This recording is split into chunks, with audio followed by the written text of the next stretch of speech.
So, connective tissue disorders, Ehlers-Danlos, hypermobility spectrum disorder, how are they diagnosed?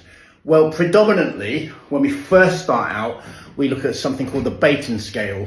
And the Baton scale is a measure of laxity at joints throughout the hands, elbows, shoulders, hips, knees, a measure of range of motion, touching your toes, putting your hands flat on the floor without bending your legs, that kind of thing. It's a very basic level of assessment of your skeletal hypermobility, of your joint hypermobility, but not of joint hypermobility or hypermobility spectrum disorder and Ehlers-Danlos. Because as I've said before, that is a multi-system effect, genetic effect of your body. So there are people that just have joint hypermobility.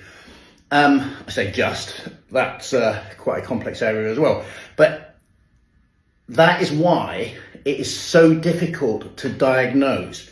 So really, the people that I see that have joint hypermobility, Ehlers-Danlos syndrome, their diagnoses often take between 5 and 15 years to get diagnosed with this. And the reason for that is the medics are seeing a multitude of symptoms from you because your connective tissue disorder, your genetic disorder, covers a multitude of different systems in your body, like your cardiovascular system, like your endocrine system rather, like your your digestive system. There's so many presentations, there's so many different kinds of symptoms that you're giving to your doctor that they're not sure what your actual base symptom is. They're not sure what it is, and that's why they take so long in diagnosing you. That's why they go, are you sure about that? Are you sure you're not imagining it? Because there's so many different symptoms. Now, in order to diagnose Ehlers-Danlos syndrome, they call it a diagnosis of exclusion at the moment. So they exclude all the other possibilities that it could be, and then they end up with Ehlers-Danlos syndrome, and that can take a very long time. At the moment, there is no, as far as I know, no genetic way of testing for that. Okay, so that's why it's taking so long, and that's why you have to be patient if you have this disorder. The other thing is the doctors, the GPs, the general practitioners deal with thousands of different problems with thousands of different people all the time.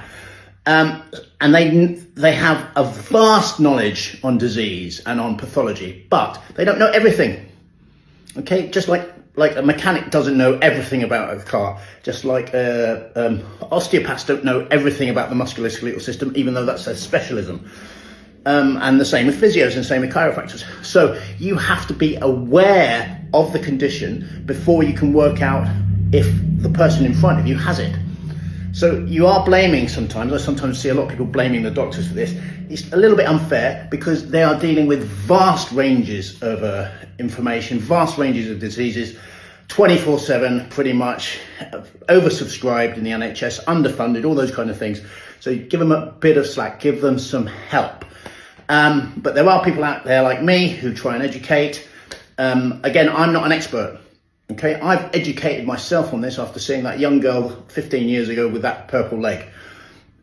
Please cut the professionals some slack.